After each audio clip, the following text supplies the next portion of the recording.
Good evening बच्चों, स्वागत है आप सभी का आपके अपने यूट्यूब चैनल पॉलिटेक्निक अड्डा पे। बच्चों, आज इस वीडियो में हम लोग चर्चा करने वाले हैं केमिस्ट्री का एक और एक खूबसूरत चैप्टर जिसका नाम है मैटर। ठीक है, और ये चैप्टर जो है चैप्टर नंबर 2 है केमिस्ट्री का। तो आइए आज की क्लास शुरू करते हैं। बच्चों देखिए, इस चैप्टर से ये चैप्टर जो है एकदम स्टार्टिंग चैप्टर है आपके सब्जेक्ट का, और इस चैप्टर से एक या दो क्वेश्चन आपके एग्जाम में आना ही आना है। तो आइए आज की क्लास में हम इसका थ्योरी देखेंगे कि इसमें होता क्या क्या। ठीक है, एकदम डीप एक्सप्लेनेशन के साथ। चलिए बच्चों, आज का हेडिंग है द्रव्य। सबसे पहले हम लोग जानेंगे, चैप्टर का नाम है मैटर और आज का टॉपिक भी है मैटर, कि मैटर होता क्या है। तो बच्चों आज हम लोग मैटर के बारे में समझेंगे। देखिए बच्चों, मैटर, किसी भी मैटर को हम लोग पदार्थ भी कहते हैं, इसको द्रव्य या पदार्थ कहा जाता है बच्चों। ठीक है, देखिए बच्चों, सबसे पहले हम लोग इस टॉपिक में ये समझेंगे कि किसी भी पदार्थ को किसी भी वस्तु को पदार्थ होने के लिए क्या क्या क्राइटेरिया होता है, यानी क्या क्या शर्त होती है जिसके चलते ये कोई वस्तुएं जो है मैटर होती है। देखिए बच्चों, मैटर होने के लिए सबसे पहले वस्तु में मास होना चाहिए। मास, ठीक है बच्चों, यानी कि द्रव्यमान होना चाहिए। कोई भी वस्तु द्रव्य तब होगा जब उसमें द्रव्यमान हो। ठीक है बच्चों। दूसरा, उसके बाद हम इसका डिफिनीशन भी आपको बोल देंगे, एकदम सिंपल सा है। दूसरा कि उसमें आयतन होना चाहिए बच्चों। आयतन बोले तो बोलो। तीसरा, स्थान घेरना चाहिए। क्या होना चाहिए बाबू? स्थान घेरे, यानी कि टेक प्लेस या वो ऑक्युपाई प्लेस।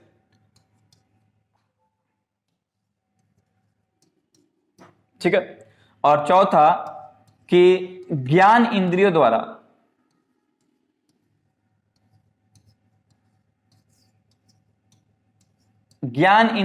महसूस किया जा सके। देखिए बच्चों, किसी भी वस्तु को पदार्थ होने के लिए यानी कि द्रव्य होने के लिए सबसे पहले उसमें क्या होना चाहिए? तो सबसे पहले उसमें द्रव्यमान होना चाहिए। ठीक है, दूसरा आयतन होना चाहिए। तीसरा कि वह वस्तु, अगर कोई भी वस्तु पदार्थ अगर हो रही है तो उस स्थान घेरना चाहिए। ठीक है, और चौथा पॉइंट कि उसे हम अपने ज्ञान इंद्रियों द्वारा यानी कि सेंस ऑर्गन द्वारा उसे हम लोग महसूस कर पाए, तो उस वस्तु को हम लोग पदार्थ के श्रेणी में रखते हैं, यानी कि उसको हम लोग क्या कहते हैं? द्रव्य कहते हैं। परिभाषा बहुत ही सिंपल है। दुनिया की वैसी वस्तुएं जिसमें द्रव्यमान हो, आयतन हो, स्थान घेरे तथा जिसे हम अपनी ज्ञान इंद्रियों द्वारा छू करके महसूस कर सके, उसे मैटर कहा जाता है बच्चों। ठीक है, तो आइए इसका कुछ हम लोग उदाहरण देखते हैं। बस ये 4 क्राइटेरिया फुलफिल होना चाहिए। अगर जिसमें भी ये 4 क्राइटेरिया फुलफिल होगा तो वो पदार्थ क्या हो जाएगा, सॉरी वो वस्तु क्या हो जाएगी? पदार्थ हो जाएगी। तो आइए बच्चों एग्जाम्पल कुछ देखते हैं हम यहाँ पे कि द्रव्य का कुछ एग्जाम्पल क्या होगा। देखिए बच्चों, आप जितने भी वस्तु को देख पाते हैं ना आप अपने डेली लाइफ में, वो सब वस्तुएं जो होती है कहीं ना कहीं द्रव्य होती है। जैसे कि आपसे हम कहें कि पानी, पानी क्या है, तो हम आपसे कहेंगे पानी जो है द्रव्य है, द्रव्य। ठीक है, दूसरा पत्थर, या जिस पेन से हम लिख रहे हैं ये पेन भी क्या है? तो ये पेन भी जो है द्रव्य है। ठीक है, पेन, बुक, बुक भी क्या है? तो द्रव्य है। पांचवा मोबाइल, जिस मोबाइल में आप हमको देख रहे हैं वो मोबाइल भी क्या है जी? मैटर है। ठीक है, यानी कि जितने भी पदार्थ को आप लोग छू पाते हैं जिसमें द्रव्यमान हो, आयतन हो और जिससे आप महसूस कर सकते हैं, वो पदार्थ ज्ञान इंद्रियों द्वारा छू करके महसूस कर सकते हैं, उसे क्या कहते हैं? मैटर कहते हैं। मैटर, अनेकों मैटर के उदाहरण होते हैं। ठीक है, देखिए कुछ ऐसे भी तथ्य हैं जो मैटर के श्रेणी में नहीं आते हैं। जैसे समझिएगा, इसको नोट में आप लोग इसको नोट डाउन कर लीजिएगा कि दुनिया में कौन ऐसे कुछ तथ्यात्मक बातें हैं जो मैटर नहीं होता है। जैसे कि देखिएगा, आपसे कहा जाए लव, लव बोले तो प्रेम। देखिए बच्चों, प्रेम जो है ना, यानी कि लव जो है मैटर नहीं होता है। क्यों नहीं मैटर होता, यानी द्रव्य क्यों नहीं होता है? तो देखिए बच्चों, किसी भी तथ्य को पदार्थ होने के लिए सबसे पहले जरूरी है कि उसमें द्रव्यमान होना चाहिए बच्चों, और प्यार में कोई द्रव्यमान नहीं होता है, और ना ही ये आयतन को ऑक्युपाई करता है, यानी कि स्थान भी ये नहीं घेर सकता है। ठीक है, भले हम ये तो बोल सकते हैं कि हमारे और आपके बीच जो होता बेइंतहा प्यार है, लेकिन उसको हम लोग किसी भी स्केल पर मेजर नहीं कर सकते हैं। ठीक है बच्चों, तो याद रखिएगा प्रेम जो है मैटर नहीं होता। दूसरा हाइट, हैट वाला, हैट बोले तो घृणा।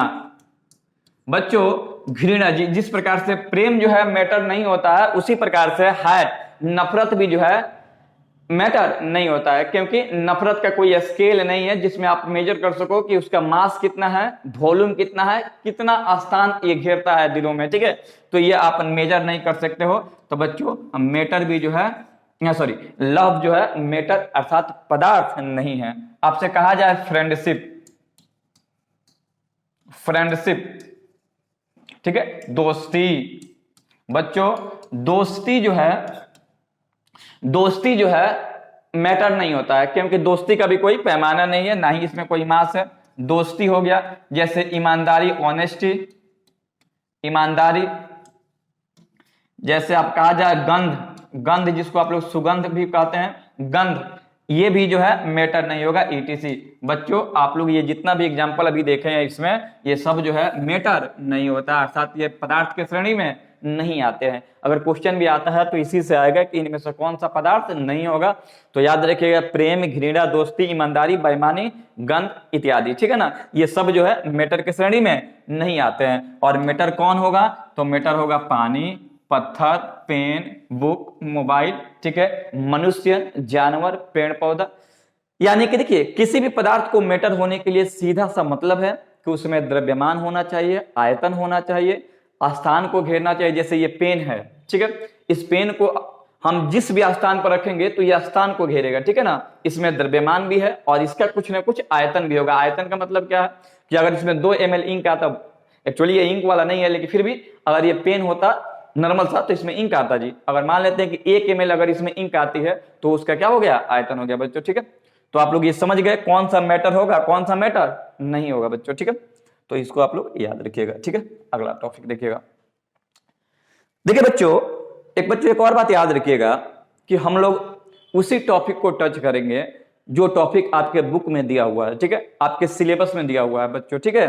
तो हम उसी टॉपिक को टच करते हुए आगे बढ़ेंगे, नहीं तो फिर पढ़ाने के लिए तो इसमें बहुत सारा चीज है, लेकिन हम लोग सिर्फ एग्जाम के पॉइंट ऑफ व्यू से पढ़ेंगे जो आपके एंट्रेंस एग्जाम में आए क्वेश्चन, ठीक है। देखिएगा अगला टॉपिक है मास और वेट। बच्चों अगला टॉपिक है मास एंड वेट। तो आइए शुरू करते हैं। पहला हम यहां पे देखते हैं मास। मास, मास को बच्चों द्रव्यमान कहा जाता है, द्रव्यमान। सबसे पहले बच्चों इसका डिफिनीशन जानेंगे और उसके बाद से इसका हम फीचर को समझेंगे कि इसमें क्या क्या होता है। क्योंकि बच्चों देखिए ये दोनों जो टॉपिक है ना, इससे कई बार क्वेश्चन एग्जाम में पूछे गए हैं आपके। तो चलिए शुरू करते हैं। देखिए द्रव्यमान, एकदम बच्चों छोटा छोटा डिफिनीशन लिखेंगे। किसी वस्तु में द्रव्य की मात्रा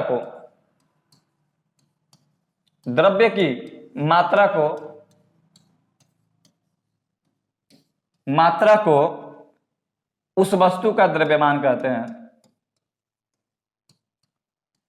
उस वस्तु का द्रव्यमान कहते हैं, ठीक है। इसे m से सूचित किया जाता है, m से सूचित किया जाता है। बच्चों डिफिनीशन में कोई दम नहीं है, क्योंकि डिफिनीशन आपसे एग्जाम में पूछा नहीं जाएगा, लेकिन हाँ डिफिनीशन से और इससे रिलेटेड क्वेश्चन पूछे जाएंगे जरूर बच्चों, ठीक है। तो आइए इसको हम डीप में देखते हैं। देखिएगा द्रव्यमान क्या है, तो किसी वस्तु में द्रव्य की मात्रा है बच्चों, ठीक है। किसी वस्तु में द्रव्य की मात्रा को हम लोग क्या कहते हैं, द्रव्यमान कहते हैं। यानी कोई वस्तु भारी कितना होगा, ये किससे निकलता है, वस्तु के द्रव्य की मात्रा से, ठीक है। उसमें द्रव्य की जो मात्रा होगी वही उसके द्रव्यमान का निर्धारण करेगा बच्चों, ठीक है। इसका फीचर हम लोग देख लेते हैं। फीचर बच्चों, फीचर बोले तो विशेषताएं,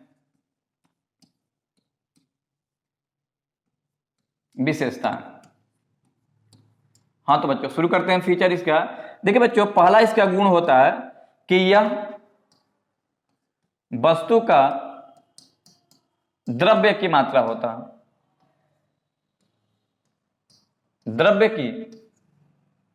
द्रव्य की मात्रा,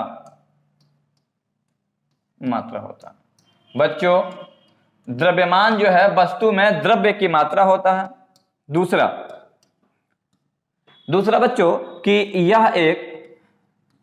यह एक अदिश राशि है, अदिश राशि है। बच्चों याद रखना है, देखिए ये जो फीचर आपको लिखवा रहा है ना, यही फीचर से क्वेश्चन आपके एग्जाम में पूछे जाते हैं। तो बच्चों याद रखिएगा, द्रव्यमान क्या है, तो वस्तु में द्रव्य की मात्रा है। बच्चों क्या है, तो द्रव्य की मात्रा है जी, ठीक है, द्रव्य की मात्रा है। दूसरा जो है यह एक अदिश राशि है। तीसरा देखिएगा पॉइंट नंबर 3 कि यह जी पर निर्भर नहीं करता, जी पर निर्भर नहीं करता है। बच्चों याद रखिएगा, द्रव्यमान जो होता है जी पर निर्भर नहीं करता। जी का मतलब होता है गुरुत्वीय त्वरण, ठीक है ना, यानी कि जी जो है यानी कि द्रव्यमान जो है जी के मान से स्वतंत्र होता है, ठीक है बच्चों। पॉइंट नंबर 4 देखिएगा, यह फिक्स होता है, निश्चित होता है। बच्चों द्रव्यमान क्या होता है, तो निश्चित होता है बच्चों, ठीक है। याद रखिएगा बच्चों, देखिए अगर ये मान लेते हैं कि पेन जो है 10 ग्राम का है, तो हम चाहे इसको चंद्रमा पर या कहीं भी लेकर चले जाए, पृथ्वी के किसी भी कोने पे, ये हमेशा 10 ग्राम का ही होगा। इसका मतलब ये है कि द्रव्यमान बदलता नहीं है, वस्तु का हमेशा फिक्स होता है बच्चों, ठीक है। तो इस बात को आप लोग नोट करके रखेंगे, याद करके रखेंगे, ठीक है। और एक और बात याद रखिएगा, पॉइंट नंबर 5 कि इसे दंड तुला द्वारा मापा जाता है, दंड तुला द्वारा मापा जाता है बच्चों। तो ये 5 पॉइंट है जो आपको याद रखना है। याद रखिएगा, द्रव्यमान को कैसे मेजर किया जाता है, दंड तुला द्वारा, यानी जो आप लोग देखते हैं गांवों में तरजुई, उसी को कहते हैं दंड तुला, ठीक है बच्चों। तो इस बातों को आप लोग याद रखेंगे, इसको आप प्रॉपर जो होता है नोट्स बनाते चलेंगे, और जैसे ही थ्योरी खत्म होगा हम इसका प्रैक्टिस करेंगे क्वेश्चन का, कि किस प्रकार के क्वेश्चन इसमें पूछे जाते हैं। तो चलिए वीडियो को पॉज करके इसको लिखिए और नेक्स्ट देखते हैं जी। अब देखेंगे भार। अगला टॉपिक है बच्चों भार, वेट।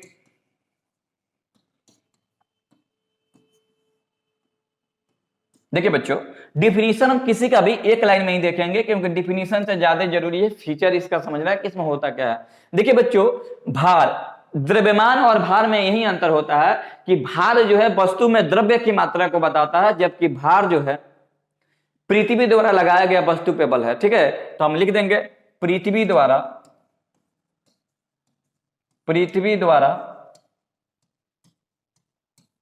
वस्तु पर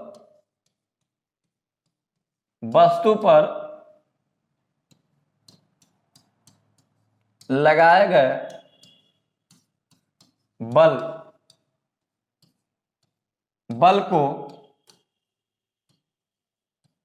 को भार कहते हैं। बच्चों भार का डिफिनीशन क्या है, देखिए भार जो है एक प्रकार का बल है जो पृथ्वी द्वारा किसी वस्तु पर लगाया जाता है बच्चों, ठीक है। चलिए जी, ठीक है। और इसे W से सूचित किया जाता है, W से सूचित किया जाता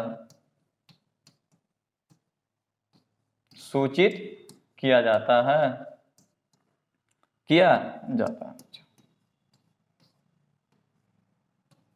याद रखिएगा बच्चों, भार को कैसे सूचित किया जाता है, तो W से सूचित किया जाता है। फीचर देखिएगा बच्चों, फीचर समझिएगा बच्चों, इसमें क्या क्या आपको जानना है, जो महत्वपूर्ण बात है, और यही बात जो है आपके एग्जाम में पूछे जाएंगे बच्चों, तो इसको ध्यान से देखिएगा। देखिए पहला विशेषता है कि यह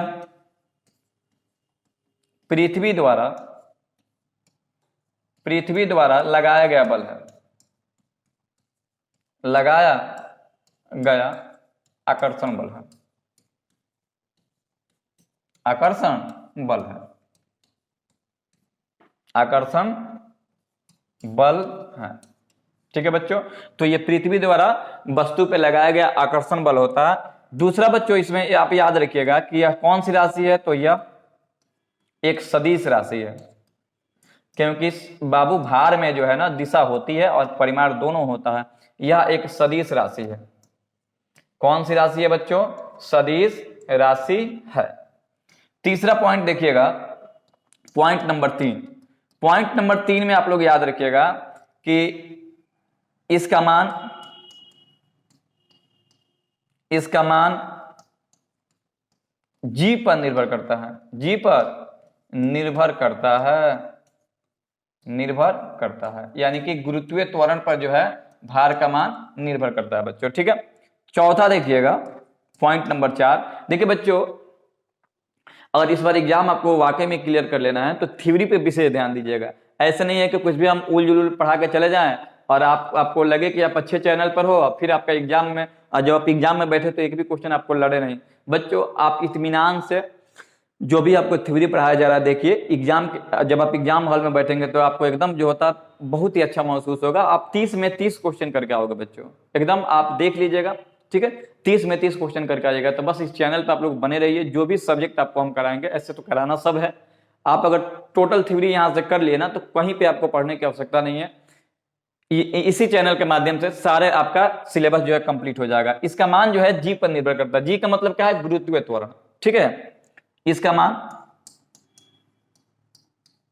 मान बदलते रहता है, मान बदलते रहता है। बच्चों याद रखिएगा, जो भार जो है ना बदलते रहता है। ठीक है, इसका मात्रक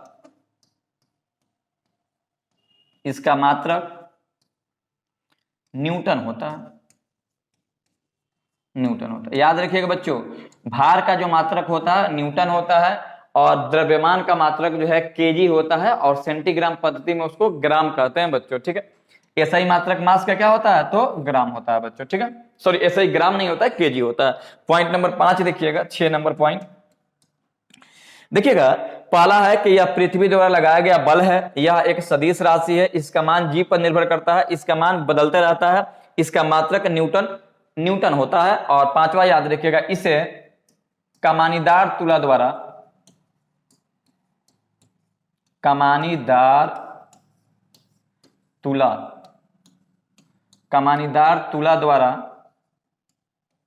मापा जाता है। ठीक है बच्चों, तो ये 5-6 पॉइंट जो है इसको आप लोग कॉपी में नोट डाउन कर लीजिएगा। प्रॉपर आप लोग इसका जो होता है नोट्स बनाइएगा। ठीक है, क्योंकि क्वेश्चन एक भी इससे बाहर से आने वाला नहीं है बच्चों। तो बच्चों याद रखिएगा जी, भार जो है बदलते रहता है, भार सदिश राशि है और भार जो है पृथ्वी द्वारा लगाया गया एक बल है। यानी याद रखिएगा, भार क्या है? तो भार जो है बल है। ठीक है, जो पृथ्वी द्वारा किसी वस्तु पर लगाया जाता है। और इसको किस में मेजर किया जाता है बच्चों? तो इसको मेजर किया जाता है न्यूटन में मेजर किया जाता है और इसे कमानीदार तुला द्वारा मापा जाता है। ठीक है बच्चों, इसको आप लोग क्लियर रखिएगा।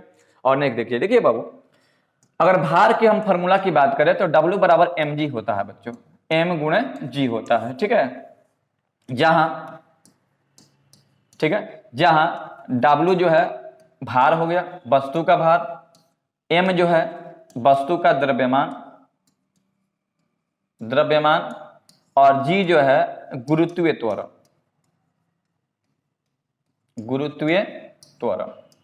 बच्चों फिजिक्स जब पढ़ाएंगे आपको तो गुरुत्वीय त्वरण के बारे में पूरा डीप नॉलेज आपको देंगे। यहाँ पे समझिए गुरुत्वीय त्वरण और इसका मान जो है अधिकतम मान कितना होता है? 9.8 गुणे 9.8 मीटर पर सेकंड स्क्वायर। ये होता है जी त्वरण का, जी का वैल्यू होता है। ठीक है बच्चों, तो ये है आपका फॉर्मूला। देखिए बच्चों, ये भार क्या है? भार को हम लोग फिजिक्स में भी पढ़ेंगे बहुत अच्छे से। सिर्फ इस टॉपिक में दिया था तो यहाँ पे हम लोग पढ़ लिए ना, तो इसमें आपको क्वेश्चन बताएंगे कि जी जो है जब बदलता है तो भार किस प्रकार से बदलने लगता है। ये सारे बात यहाँ पे हम यूनिट देख लेते हैं, इसका यूनिट क्या होता है। अभी तो आपको लिखवाए थे न्यूटन, लेकिन अगर न्यूटन नहीं दिए तो क्या कीजिएगा? W बराबर mg होता है। तो बच्चों m का मात्रक होता है मास है, तो मास का मात्रक kg और त्वरण है इसका होता है मीटर पर सेकंड स्क्वायर। यानी इसका मात्रक क्या होगा बच्चों? kg मीटर पर सेकंड स्क्वायर या न्यूटन भार का SI मात्रक होता है। SI मात्रक होता है। बच्चों इस बात को एकदम हमेशा याद रखिएगा, भार का SI मात्रक जो है क्या होता है? केजी मीटर पर सेकंड स्क्वायर या न्यूटन होता है। जल्दीबाजी में भार का मात्रक केजी मत बता दीजिएगा, केजी जो है ना द्रव्यमान की मात्रक होता है, ठीक है। तो चलिए इसको आप लोग क्लियर कीजिए और आगे देखते हैं जी अगला टॉपिक। अगला टॉपिक है बच्चों, अगला टॉपिक है द्रव्यमान और ऊर्जा में संबंध, यानी कि द्रव्यमान और ऊर्जा में संबंध आपको देखना है। बच्चों अभी हम लोग देखे थे कि द्रव्यमान क्या होता है, द्रव्यमान किसी वस्तु में द्रव्य की मात्रा होती है। अब यहां पे हम लोग देखेंगे ऊर्जा यानी कि एनर्जी, ठीक है बच्चों, एनर्जी। एनर्जी समझ करके दोनों में हम लोग रिलेशन उसके बाद क्रिएट करेंगे कि होता क्या है। देखिए बच्चों ऊर्जा, ऊर्जा क्या होता है, तो ऊर्जा कार्य करने की क्षमता को हम लोग ऊर्जा कहते हैं, यानी कि आपके अंदर जितना ही एनर्जी होगी उतना ही आप कार्य को कर पाओगे। तो यानी कि capacity of work done is equal to work होता है, कार्य करने की क्षमता। एक एक लाइन में डिफिनीशन लिखवाएंगे बच्चों, डिफिनीशन का लोड नहीं लेना है। कार्य करने की क्षमता को, कार्य करने की क्षमता, कार्य करने की क्षमता को ऊर्जा कहते हैं, ऊर्जा कहते हैं, ठीक है। इसका मात्रक ऐसे बच्चों इसको फिजिक्स में पढ़ना है लेकिन दिया है चैप्टर में तो पढ़ लेते हैं। इसका मात्रक जूल होता है, जूल होता है, जूल होता है, ठीक है। यह एक अदिश राशि है, यह एक अदिश राशि है बच्चों, डिफिनीशन का कोई लोड नहीं लेना है, अदिश राशि है बच्चों। कौन सी राशि है जी ऊर्जा, तो ऊर्जा एक अदिश राशि है बच्चों। अब हम रिलेशन देखेंगे कि दोनों में रिलेशन क्या होता है। रिलेशन देखिए बच्चों, ये इक्वेशन जो है ना बहुत ही खास है, क्योंकि ये इक्वेशन जो है आइंस्टाइन द्वारा दिया गया था। आइंस्टाइन द्वारा दिया गया था इसलिए खास नहीं है, इस इक्वेशन की सार्थकता बहुत ज्यादा है इसलिए ये खास है बच्चों। देखिएगा दोनों में रिलेशन क्या होता है, E बराबर mc स्क्वायर होता है बच्चों, ठीक है। द्रव्यमान और ऊर्जा में संबंध क्या होता है, तो E बराबर mc स्क्वायर। देखिएगा आइंस्टाइन द्वारा बताया गया था कि जब भी कोई पदार्थ नष्ट होता है ना तो उसी के द्रव्यमान के बराबर जो है और प्रकाश के चाल जो होता है उसके मल्टीपल के बराबर होता है। मतलब समझिएगा, मतलब जो होता है E का मतलब होता है मुक्त ऊर्जा। देखिए ये काफी लंबा टॉपिक है लेकिन बस यहाँ पे आप लोग समझ लीजिए, फिजिक्स में इसको एकदम डीप आपको एनालिसिस करेंगे। इसका M जो होता है नष्ट पदार्थ की मात्रा या द्रव्य की मात्रा, पदार्थ की मात्रा, और C क्या है तो प्रकाश का चाल। निर्वात में प्रकाश का चाल लिख देते हैं, निर्वात में प्रकाश का चाल, प्रकाश की चाल। और बच्चों याद रखिएगा निर्वात में प्रकाश का जो चाल होता है 3 गुणे 10 के पावर 8 मीटर पर सेकंड होता है। अगर बच्चों इसको किलोमीटर में दिया जाए, किलोमीटर प्रति घंटा, तो ये लिख देंगे 3 गुणे 10 के पावर 5 हो जाएगा। चलिए इसको हटाते हैं। बच्चों याद रखिएगा यह इक्वेशन जो है आइंस्टीन द्वारा दिया गया था। किसके द्वारा दिया गया था, आइंस्टीन द्वारा दिया गया था, आइंस्टीन। बच्चों याद रखिएगा आइंस्टीन का ऊर्जा इक्वेशन इसको हम लोग बोलते हैं E बराबर mc स्क्वायर होता है, E बराबर mc स्क्वायर। कई बार आपके एग्जाम में पूछा बच्चों कि आइंस्टाइन का इक्वेशन क्या है, तो E बराबर mc स्क्वायर, या आपसे पूछा जाए कि बताइए इसमें C क्या है, तो C क्या है, निर्वात में प्रकाश की चाल है और कितनी होती है बच्चों, तो 3 गुणे 10 के पावर 8 यानी कि 3 लाख किलोमीटर पर सेकंड होता है बच्चों, ठीक है। इसको आप लोग याद रखेंगे। तो ये रहा एनर्जी में संबंध। याद रखिएगा आइंस्टीन का ऊर्जा समीकरण किसने दिया था, आइंस्टीन का ऊर्जा समीकरण है बच्चों, ठीक है ना, आइंस्टीन का ऊर्जा समीकरण है ये, ठीक है। ये खास करके इस इक्वेशन को देखा जाता है नाभिकीय विखंडन अभिक्रिया में देखा जाता है, यानी कि न्यूक्लियर एनर्जी में इस इक्वेशन को मुख्य तौर पे देखा जाता है बच्चों, ठीक है। E बराबर mc स्क्वायर। चलिए आगे देखते हैं हम लोग, बहुत ही इंपॉर्टेंट था जी। हाँ जी, अब नेक्स्ट टॉपिक है द्रव्य की अवस्था। देखिए बच्चों द्रव्य तो सामान्यतः 3 प्रकार के होते हैं, लेकिन इसमें आपको द्रव्य 5 प्रकार की पढ़ना, मुख्य रूप से 3 होता है और सामान्यतः 5 प्रकार का होता है। कौन कौन होता है इस सबको हम लोग 1 बाय 1 करके देखेंगे। पहला होता है बच्चों 5 अवस्था, सॉलिड, ठीक है, यानी ठोस, लिक्विड यानी द्रव, गैस, प्लाज्मा और बीईसी। ये 5 अवस्था है जी। मुख्य रूप से 3 होते हैं, ठोस, द्रव, गैस, लेकिन ये 5 इसमें 2 और ऐड है जी, प्लाज्मा और बीईसी। तो आइए इन सब के बारे में हम लोग 1 बाय 1 करके देखते हैं। चलिए जी, चलिए तो अब हम यहां पे हम लोग देखेंगे कि ये पहला अवस्था है ठोस। देखिए बच्चों, कोई भी पदार्थ ठोस तब होगा ना, उसमें 2 चीज होना चाहिए, आकार, आकार यानी कि शेप और वॉल्यूम। वॉल्यूम बोले तो बच्चों आयतन। ठीक है बच्चों, देखिए कोई भी पदार्थ ठोस तब होता है ना जब उसका आकार और आयतन दोनों जो है निश्चित होता है बच्चों। आकार और आयतन क्या होता है, दोनों निश्चित होता है। जैसे हम कहें कि बताइए ये पेन ठोस है कि नहीं है, तो बच्चों ये पेन जो है ठोस है। ठोस क्यों है? क्योंकि ये इसका आकार कभी नहीं बदल सकता है और ना ही इसका आयतन बदल सकता है बच्चों। ठीक है, तो इस प्रकार से ये पेन जो है क्या हो जाएगा, ठोस हो जाएगा। जैसे कहे कि आप ठोस का एग्जाम्पल दीजिए, तो ठोस का एग्जाम्पल क्या दीजिएगा, तो पेन हो गया। पेन का आकार कभी नहीं बदल सकता जब तक आप उसको नष्ट नहीं करो, पेन हो गया। पुस्तक हो गया यानी किताब। मनुष्य हो जाएगा, मनुष्य भी ठोस है, मनुष्य हो जाएगा। पेड़ पौधा हो जाएगा, पेड़ पौधा हो जाएगा। मोबाइल हो जाएगा, जिस मोबाइल में आप हमको देख रहे हैं वो मोबाइल भी क्या है बच्चों, मोबाइल भी ठोस है। तो ठोस का बहुत सारे एग्जांपल है। डिफिनीशन याद रखिएगा कि वैसा द्रव्य, डिफिनीशन देख लीजिए, बोल देते हैं, वैसा द्रव्य जिसका आकार और आयतन दोनों फिक्स होता है उसे ठोस कहा जाता है बच्चों। ठीक है, और ठोस में बहुत सारे एग्जांपल आप लोग यहाँ पे देख रहे होंगे। आइए अब आप इसका फीचर देखते हैं बच्चों। ठीक है, सॉलिड का फीचर देखिएगा।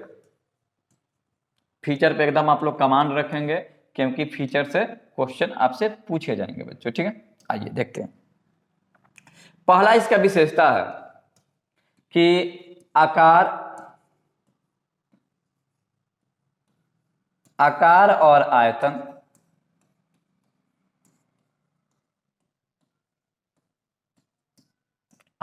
निश्चित होता है,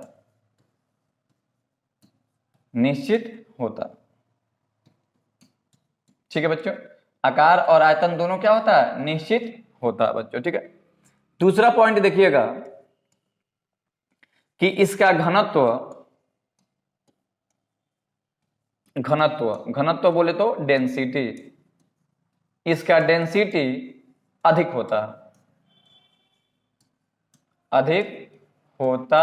है बच्चों। याद रखिएगा, जो ठोस का आकार और आयतन होता है दोनों निश्चित होता है। पहले लिख देते हैं बच्चों, उसके बाद से 1 बाय 1 करके इसको हम क्लियर कर देते हैं बच्चों। ठीक है, आकार और आयतन निश्चित होता है। तीसरा, इसके कणों के बीच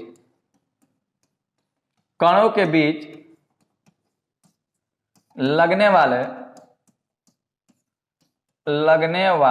FOA यानी कि फोर्स ऑफ अट्रैक्शन, या बुक में लिखा जाता है इंटरमोलिकुलर फोर्स, FOA अधिक होता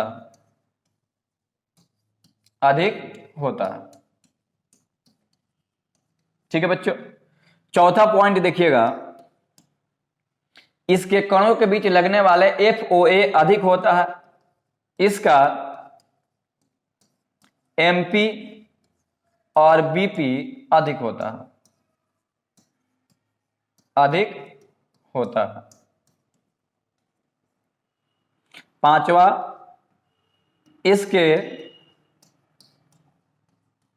कणों के बीच लैटिस स्पेस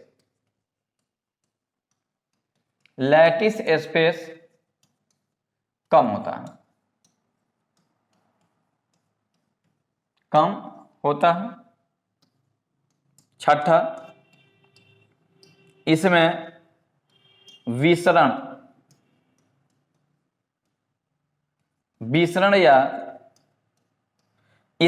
विसरण या संपीड्यता का गुण बहुत कम होता है। बहुत कम होता है, कम होता है। आइए बच्चों 1 बाई 1 करके शुरू करते हैं कहानी कि ये कहना क्या चाहता है बच्चों। ठीक है, देखिए बच्चों, पहला पॉइंट है बच्चों, ये हम लोग क्या पढ़ रहे हैं, तो ठोस की विशेषता देख रहे हैं। आकार और आयतन निश्चित होता है। इसका मतलब क्या हुआ कि देखिए, अगर कोई पदार्थ ठोस है, अगर कोई पदार्थ सॉलिड है, तो उसका ना ही तो आकार बदलेगा और ना ही शेप बदलेगा, यानी दोनों हमेशा कांस्टेंट होगा, फिक्स होगा जी। ठीक है, दूसरा, इसका घनत्व अधिक होता है बच्चों। दूसरा पॉइंट है, काफी मार्केबल है बच्चों, कि इसका घनत्व अधिक होता है। घनत्व का मतलब क्या है, जैसे कि मान लेते हैं कि ये कोई ठोस का पैकेज दिखाई आपको दे रहा है, सॉलिड। इसमें होता क्या है बच्चों कि सॉलिड के जो अणु होते हैं ना, एक दूसरे पे ओवरलैप होते हैं और अधिक मात्रा में होते हैं। घनत्व का मतलब होता है कि पर सीएम क्यूब में उपस्थित अणुओं या परमाणुओं की संख्या, इसी को हम लोग घनत्व कहते हैं। देखिए बच्चों, ठोस का जो घनत्व होता है ना, वो काफी अधिक होता है। अधिक होने के कारण क्या है कि एक ही जगह पे ना बहुत सारे परमाणु इकट्ठा रहते हैं। ठीक है, जिसके चलते घनत्व अधिक हो जाता है। देखिए बच्चों, कोई पदार्थ अगर घनत्व अधिक होगा तो वह पदार्थ भारी हो जाएगा। याद रखिएगा बच्चों, सॉलिड हमेशा हेवी होता है। हेवी का मतलब भारी होता है। कारण क्या है कि इसका डेंसिटी अधिक होता है बच्चों। ठीक है, तीसरा पॉइंट है कि इसके कणों के बीच लगने वाले FOA अधिक होता है। देखिए बच्चों, ये जो आप कण देख रहे हो ना, ये कण आप देख रहे हो जो एक दूसरे पे चढ़ा हुआ है, ओवरलैप है यहाँ पे। देखिए बच्चों, ये जो आप पार्टिकल्स देख रहे हो जो एक दूसरे पे ओवरलैप है बच्चों, तो देखिए ओवरलैप इसलिए है ना क्योंकि इसके बीच FOA है। FOA का मतलब होता है फोर्स ऑफ एट्रैक्शन, या इसी को कह सकते हैं इंटरमोलिकुलर फोर्स।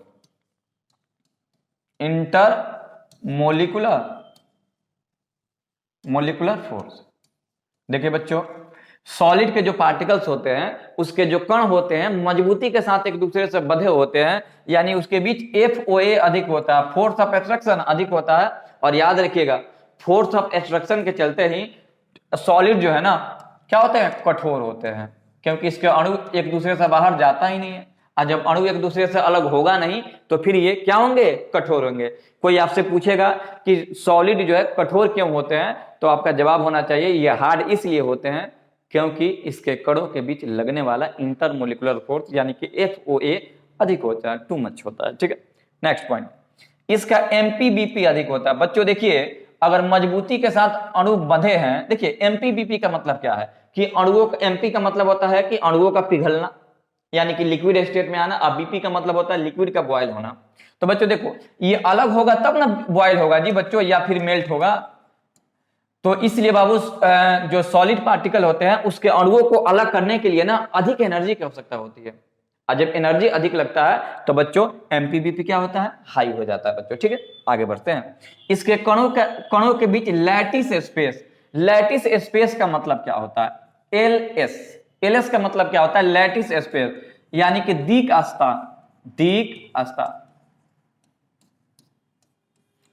दीक स्थान का मतलब होता है कि दो परमाणुओं या दो कणों के बीच की दूरी। तो बच्चों देखो, तो इसमें बीच का दूरी है कुछ, देखो यहाँ, अगर यहाँ पे 4 को हम देखें, यहाँ पे ध्यान दो, यहाँ पे 4 अणु, तो देखो तो यहाँ पे बीच में स्पेस एकदम बूंदा बराबर है कि नहीं है जी, बिंदु बराबर है, यानी कि इसमें लैटिस स्पेस बहुत ही कम होता है बच्चों। ठीक है, लैटिस स्पेस का मतलब है कि उसके बीच गैप, और जब गैप नहीं होगा तो देखिएगा सॉलिड जो होता है ना, क्लोज पैक होते हैं बच्चों। ठीक है, नेक्स्ट, इसमें विसरण या संपीड़ितता का गुण नहीं पाया जाता। बहुत ही इंपॉर्टेंट पॉइंट है और इससे क्वेश्चन एग्जाम में पूछे जाते हैं। विसरण क्या होता है बच्चों, विसरण का मतलब होता है कि दो पदार्थों को आपस में मिलना, और इस कदर मिलना, इस तरह मिलना जैसे लोग एक दूसरे में खो जाते हैं बच्चों। मतलब सीधा सा है कि जैसे कि आप दूध में पानी को मिलाते हैं, तो आप ये समझने, आपको देखने से ये आभास नहीं होता है कि दूध किधर है, पानी किधर है। उसी प्रकार से विसरण होता है। दो पदार्थों को जब आपस में मिला दिए ना, तो उसमें अंतर करना मुश्किल हो जाए, उसको विसरण कहते हैं। अच्छी बात है, ये दोनों ठोस है, दोनों को मिलाएंगे, मिलेगा नहीं, मिलेगा ना। तो याद रखिएगा, ठोस में विसरण का गुण ना के बराबर होता है। जैसे चावल में कंकड़ का मिलना, देखने से आप देख लोगे कि कंकड़ है, इसमें मालूम चल जाएगा जी। ठीक है, तो याद रखिएगा, विसरण का गुण या संपीड़ितता का गुण बहुत कम होता है। बहुत कम होने का मतलब है ना के बराबर। संपीड़ितता समझिएगा, कंप्रेसिबिलिटी, इसको डिफ्यूजन कहते हैं इंग्लिश में बच्चों, डिफ्यूजन होता है बच्चों, और ये है संपीड़ितता। संपीड़ितता बच्चों, संपीड़ितता का मतलब होता है कंप्रेसिबिलिटी, ठीक है, कंप्रेसिबिलिटी होता है। संपीड़ितता का मतलब क्या है, जैसे मान लेते हैं ये पेन है, ठीक है, अच्छा बताइए पेन में हम दाब को डाल करके क्या इसको छोटा कर सकते हैं, ना कर सकते हैं। अगर छोटा करेंगे तो ये टूट जाएगा, नष्ट हो जाएगा जी बच्चों। तो याद रखिएगा ठोस के जो अणु होते हैं ना क्लोज पैक होते हैं, आप इसमें दाब लगाओगे या बल लगाओगे तो ये टूट जाएगा, नष्ट हो जाएगा, लेकिन ये छोटा नहीं होगा बच्चों, याद रखिएगा। अर्थात इसमें संपीड़ितता का गुण नहीं पाया जाता बच्चों, ठीक है। तो ये रहा आपका सॉलिड। आगे बढ़ते हैं, अगला है बच्चों लिक्विड। लिक्विड देखेंगे, लिक्विड में होता क्या है बच्चों, इसमें भी दो चीज आपको देखा जाता है, आकार और आयतन। आकार बोले तो शेप, और दूसरा है बाबू आयतन। देखिए बच्चों लिक्विड की विशेषता है कि आयतन जो है निश्चित होती है।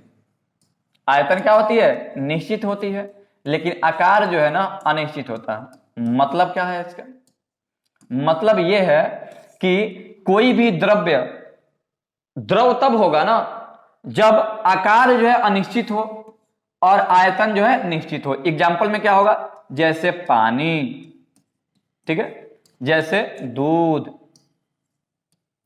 पारा, ठीक है, ईटीसी, जूस हो जाएगा, तेल हो जाएगा, पारा हो जाएगा, ईटीसी। बच्चों कोई भी द्रव्य द्रव तब होगा, यानी कोई भी मैटर लिक्विड तब होगा जब उसका आकार जो है अनिश्चित हो और आयतन निश्चित हो। जैसे कि ये बोतल है बच्चों, ठीक है, इस बोतल में पानी रखा हुआ है, तो देखो बच्चों ये पानी, देखिए इसका आकार तो फिक्स, सॉरी इसका आयतन तो फिक्स है। अगर ये 2 लीटर पानी इसमें आता है तो हमेशा इसमें 2 ही लीटर पानी आएगा। लेकिन अगर इस हम पानी को निकाल करके ग्लास में रख देना, अभी तो ये पानी बोतल के आकार का है, लेकिन जैसे ही इस पानी को हम ग्लास में रख देंगे तो ये पानी जो है ना ग्लास का रूप ले लेगा। अगर उसी पानी को हम बाल्टी में रख दें तो फिर बाल्टी के आकार का हो जाएगा, यानी कि इसका शेप बदलते रहता है बच्चों, ठीक है। तो उसको हम लोग क्या कहते हैं जी, लिक्विड कहते हैं बच्चों।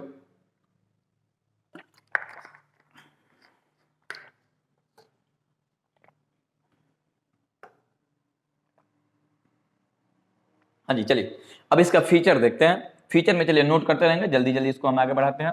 ये सब आप लोग बचपन से पढ़े हुए भी हैं, बस खाली इंपॉर्टेंट चीज देख लेना। आकार और आयतन निश्चित होता है, आकार अनिश्चित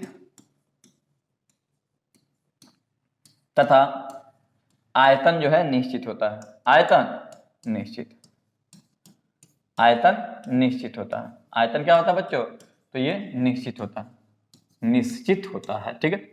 दूसरा कि घनत्व कम होता है, घनत्व ठोस से कम होता है। शॉर्टकट लिख रहे हैं बच्चों क्योंकि डिफिनीशन का थोड़ी मतलब है, बस इसका मटेरियल आप लोग याद रखेंगे। ठोस, घनत्व ठोस से कम होता है, ठोस से कम होता है। तीसरा पॉइंट कि इसका, अब इसमें तो मेल्टिंग होगा नहीं क्योंकि तो खुद पिघला हुआ है, इसका बीपी ठोस से कम होता है, ठोस से कम होता है। ये सब बचपन से आप लोग पढ़े हुए हैं तो इसमें ज्यादा समय व्यतीत करना जरूरी नहीं है। तीसरा याद रखिएगा इसका बीपी जो है ठोस से कम होता है, क्योंकि ऑलरेडी पिघला हुआ था तो आसानी से ये बॉयल हो जाएगा, ठीक है, ठोस से कम होता है। नेक्स्ट बात याद रखिएगा इसको, इसमें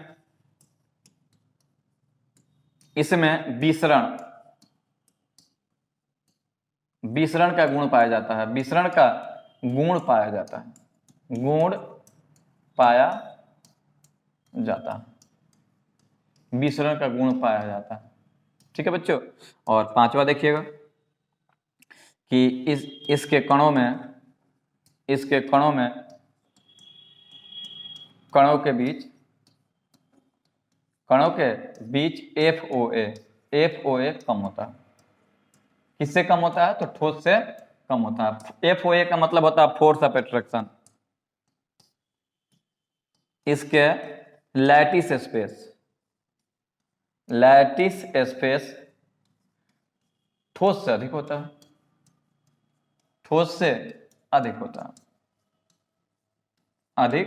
होता है। बच्चों ये चैप्टर में थ्योरी ही थ्योरी है तो इसको एकदम नोट डाउन करते रहना है, बोरिंग फील नहीं करना है, क्योंकि एग्जाम तो आपको इस बार निकालना ही निकालना है। विसरण का गुण पाया जाता है, ये होता है, इसमें बहने का गुण पाया जाता है। विसरण होगा तो बहेगा, इसमें बहने का गुण पाया जाता है, बहने का गुण पाया जाता है, गुण पाया जाता है, बहने का गुण पाया जाता है। और 8वां है, यह हल्का संपीड़ित होता है, मान इसमें ना कहीं बराबर एक गुण पाया जाता है, संपीड़ित, संपीड़ित होता है, माने ठोस से ज्यादा होता है। हाँ जी बच्चों, चलिए इसको अब वन बाई वन करके समझते हैं और जल्दी समझते हैं। देखिए पहला है कि आकार अनिश्चित, आकार बदलेगा हमेशा, लेकिन आयतन क्या होगा, निश्चित होगा। घनत्व जो है ठोस का कम होता है, यानी कि जो ठोस का घनत्व है, यानी लिक्विड का जो घनत्व है ठोस से कम होगा। इसका बीपी जो है ठोस से कम होगा, जल्दी बॉयल होगा। इसमें विसरण का गुण होगा, क्योंकि देखिए दूध में आप पानी को डाल सकते हैं, पानी में दूध को डाल सकते हैं, शराब में पानी डाल सकते हैं, पानी में शराब डाल सकते हैं, यानी कि ये विसरित होगा। ठीक है, इसके कणों के बीच बल जो होता है कम होता है, कम होगा तभी तो ये क्या होगा, क्या बोलते हैं, बहने का गुण पाया जाएगा। इसमें लैटिस स्पेस ठोस से अधिक होता है, देख लो ऐसे होता है जी, इसके कण जो होता है ना ऐसे अलग अलग होता है, तो अलग अलग होगा तो स्पेस देख लो बहुत ज्यादा है कि नहीं है स्पेस, देखो तो स्पेस है ना, तो स्पेस इसमें अधिक पाया जाता है बच्चों। ठीक है, और इसमें संपीड़ितता का गुण पाया जाता है। जैसे देखिए आप पानी है, पानी से आप जब उष्मा निकाल लोगे ना तो वो संपीड़ित हो जाएगा, क्या हो जाएगा, ठोस हो जाएगा, बर्फ बन जाएगा, तो ये संपीड़ित होगा जी। कहानी इसका समाप्त होता है। अगला पॉइंट है बच्चों गैस। गैस में देखिए इसका भी डिफिनेशन बहुत ही सिंपल है, आकार और आयतन, आयतन दोनों जो है अनिश्चित होता है। हाँ बच्चों याद रखिएगा, वैसा द्रव्य जिसका आकार और आयतन दोनों अनिश्चित होता है गैस कहलाता है, यानी कोई फिक्स नहीं होता। ठीक है बच्चों, जैसे में क्या होगा, जैसे में हवा, एयर, एयर जो है क्या होगा, गैस है, और गैस में ही बहुत सारा चीज है, ऑक्सीजन, ऑक्सीजन यानी कि O2, ठीक है, नाइट्रोजन, CO2, CO2, ये सब क्या है बच्चों, ये सब गैस है। तो गैस में ना ही आकार होता है और ना ही आयतन होता है, यानी दोनों अनिश्चित होता तो दोनों है, लेकिन दोनों अनिश्चित होता है। ठीक है बच्चों, आइए आगे बढ़ते हैं। ठीक है, अब इसका फीचर समझिएगा, फीचर, हाँ जी, फीचर में पहला फीचर तो वही होगा कि आकार और आयतन, आकार और आयतन, आकार और आयतन अनिश्चित, इसका आकार और आयतन जो है अनिश्चित होता है। दूसरा पॉइंट देखिएगा बच्चों, इसका घनत्व कम होता है, इसका घनत्व कम होता है। पहले लिख लेते हैं बच्चों, उसके बाद से आप लोग देखिएगा क्या क्या होता है। इसका घनत्व कम होता है। तीसरा विसरण का गुण, विसरण का गुण, विसरण का गुण अधिक होता है, अधिक होता है। विसरण का गुण इसमें क्या होता है बच्चों, अधिक होता है, सबसे ज्यादा होता है। संपीड़ितता का गुण, संपीड़ितता का गुण सबसे अधिक होता है, सबसे सबसे अधिक होता है, अधिक होता है। संपीड़ितता का गुण अधिक होता है। दी का स्थान यानी कि लैटिस स्पेस, दी का स्थान अधिक होता है, अधिक होता है। ठीक है बच्चों, और नेक्स्ट बीपी, बीपी कम होता है, कम होता है। और छठा पॉइंट कि FOA, फोर्स ऑफ अट्रैक्शन या इंटरमोलिकुलर फोर्स सबसे कम होता है, सबसे कम होता है, सबसे कम होता है। अब बच्चों इसको समझते हैं कि इसमें होता क्या है। देखिए बच्चों, बस इस पॉइंट को हम डील कर देते हैं, आप देख लीजिएगा कि इसमें होता क्या क्या। देखिए बच्चों, गैस का ना आकार और आयतन दोनों अनिश्चित होता है, यानी कि आप गैस को किसी कंटेनर में रखे हो, आप कंटेनर बदलोगे आकार बदल जाएगा। जैसे मान लेते हैं कि किसी बोतल में आप गैस को रखे हो, जैसे ही इस बोतल को आप खोलोगे, जिस बर्तन में आप रखोगे उसी आकार का हो जाएगा। और आयतन, अभी आप गैस 1 लीटर अगर रखे हैं, दूसरे बर्तन में रखिएगा तो उसमें 1 लीटर आएगा ही नहीं, क्योंकि कुछ मात्रा इसके उड़ जाएगी, ठीक है ना। तो इसका आकार और आयतन दोनों अनिश्चित होता है। दूसरा घनत्व, देखिए बच्चों घनत्व बहुत कम होता है। कारण क्या है ना बच्चों, कि अगर मान लेते हैं किसी गैस को हम यहाँ पर दिखा रहे हैं तो अणु बहुत दूर दूर होता है बच्चों, अणु दूर दूर होगा तो घनत्व कम होगा, और इसीलिए बाबू गैस जो है हल्का होती है। कोई आपसे पूछे कि गैस हल्का क्यों होता है तो कहिएगा ड्यू टू डेंसिटी, यानी कि डेंसिटी जो है ना इसका कम होता है बच्चों, ठीक है। नेक्स्ट है कि इसमें विसरण का गुण अधिक होता है। विसरण बहुत ही खास पॉइंट है और इससे क्वेश्चन आपके एग्जाम में पूछे गए हैं। विसरण, देखिए बच्चों क्या होता है कि कोई भी गैस आपस में मिलता है ना, तो आपस में मिल करके मिलने में उसको किसी प्रकार का कोई दिक्कत नहीं होता। जैसे हवा हवा हवा एक मिश्रण है, और ये हवा मिश्रण इसलिए है क्योंकि इसमें अनेक सारा गैस है, नाइट्रोजन है, ऑक्सीजन है, कार्बन डाइऑक्साइड है। तो बच्चों इसमें मिलने का गुण जो है ना बहुत ही ज्यादा पाया जाता है। और तीसरा है संपीड्यता। गैस, गैस पे बच्चों हम दाब डालेंगे ना, प्रेशर, तो ये लिक्विड हो जाएगा। अब बच्चों और इसमें हम प्रेशर डालें ना तो ये सॉलिड हो जाएगा बच्चों।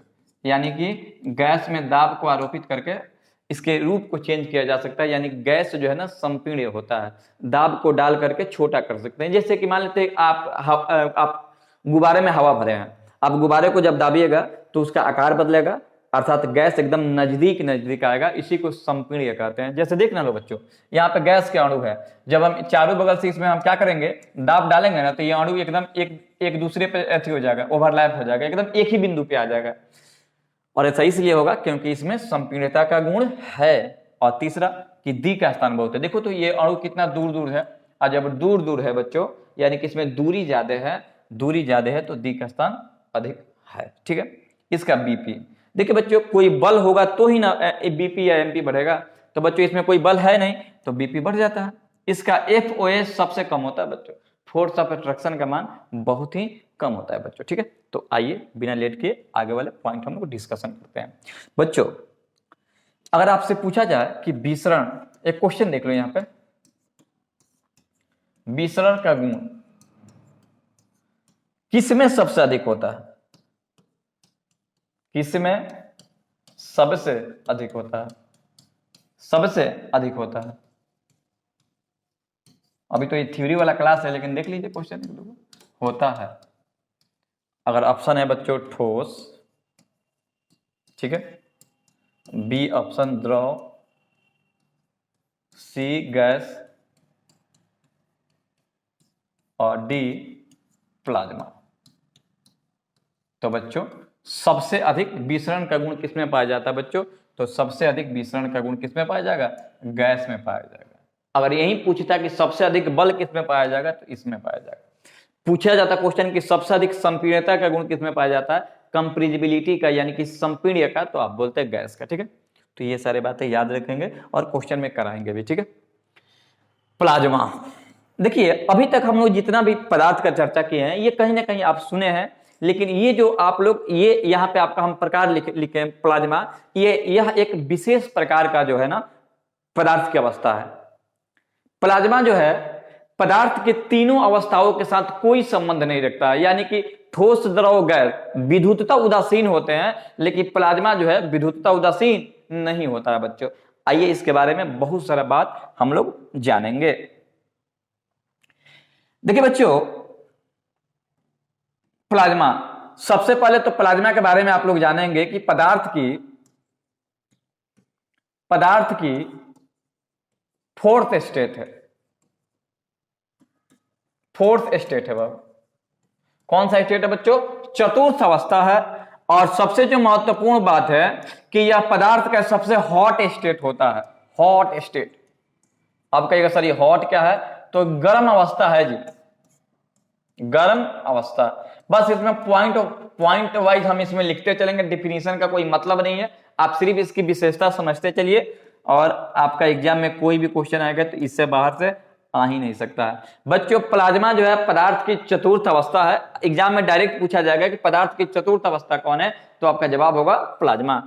और ये बच्चों ये पदार्थ की सबसे हॉट स्टेट होता है, ठीक है। और यह विद्युतीय होता है। क्या होता है बच्चों? यह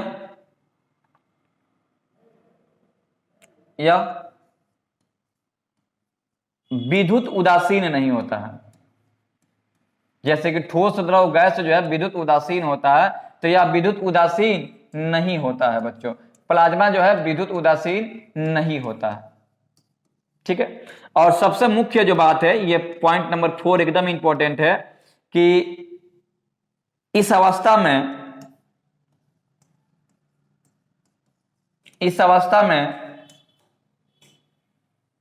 कण जो है, कण अत्यधिक आयनीकृत होते हैं, अत्यधिक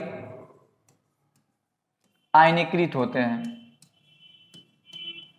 आयनीकृत होते हैं बच्चों। क्या होते हैं? आयनीकृत होते हैं। इसके पास अत्यधिक ऊर्जा होती है, अत्यधिक ऊर्जा होती है, ऊर्जा होती है बच्चों। आइए वन बाय वन करके सबको हम लोग समझते हैं कि इसका मतलब क्या हुआ बच्चों। देखो बच्चों, प्लाज्मा जो है पदार्थ की चतुर्थ अवस्था होता है, यानी कि पहला, दूसरा, तीसरा जो है ठोस, द्रव और गैस है। चतुर्थ अवस्था प्लाज्मा है बच्चों, ठीक है। और यह अवस्था जो है ना हॉट स्टेट होता है, यानी कि यह बहुत इसमें गर्मी होती है, बहुत ही गर्म अवस्था होता है। ये कारण भी है जी गर्म होने का, क्योंकि बच्चों इसका निर्माण ना सूर्य के नाभिक में होता है। कहां होता है बच्चों? सूर्य के नाभिक में। इस पॉइंट को भी आप नोट करेंगे बच्चों, सूर्य। अच्छा यहां पे लिख भी देते हैं, प्लाज्मा की उत्पत्ति, प्लाज्मा की उत्पत्ति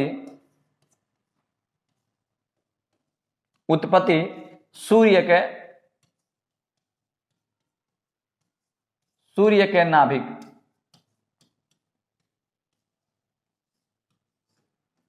नाभिक में होता है। कहां होता है बच्चों?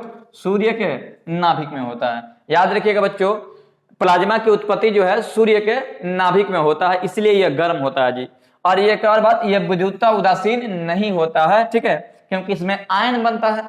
और ये याद रखिएगा, इस अवस्था में कण जो है अत्यधिक आयनीकृत होते हैं, यानी कि इसमें आयन के रूप में ये पाए जाते हैं बच्चों प्लाज्मा, ठीक है। और अगला पॉइंट है जो बहुत ही खास है बच्चों, कि इसमें अत्यधिक ऊर्जा होती है। प्लाज्मा जो है अत्यधिक ऊर्जा होती है, कारण क्या है कि आप जानते हैं कि सूर्य जो है ऊर्जा का भंडार है, और यह सूर्य के नाभिक में ही पाया जाता है, इसलिए बच्चों इसमें अत्यधिक ऊर्जा होती है।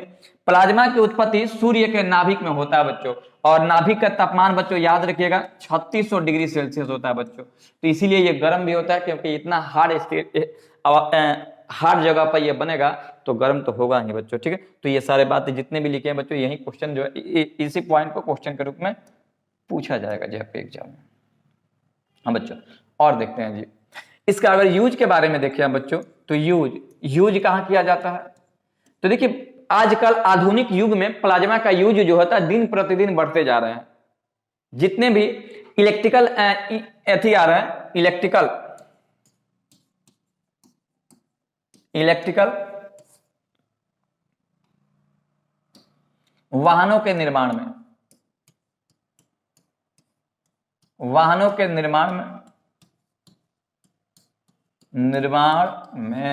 कहां किया जाता है बच्चों?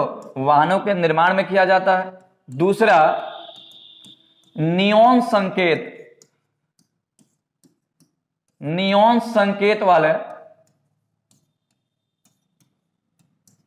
बल्ब के निर्माण में। तीसरा,